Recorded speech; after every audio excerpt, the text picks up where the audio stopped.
মাঝে মাঝে তো অনেক বেশি বিরক্ত অনুভব হয়, ভালো লাগে না একদম ভিডিও বানাতে। তারপর ভাবি যে না, এই একটা মাধ্যম যেখানে আমার ভিডিও দ্বারা আমার মনের কথাগুলো আমি সবার কাছে বলতে পারবো।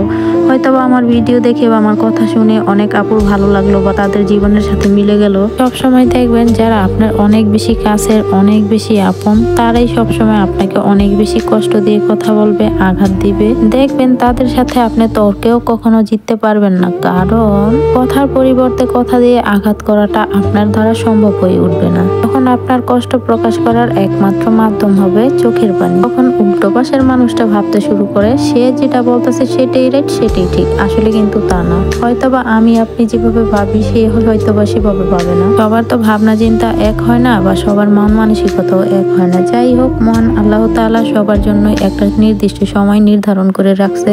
সঠিক সময় সঠিক জিনিসটাই সঠিক মানুষকে আল্লাহ তাআলা ঠিক সময় দিয়ে দিবেন। এটাই আমাদের বিশ্বাস সকলের।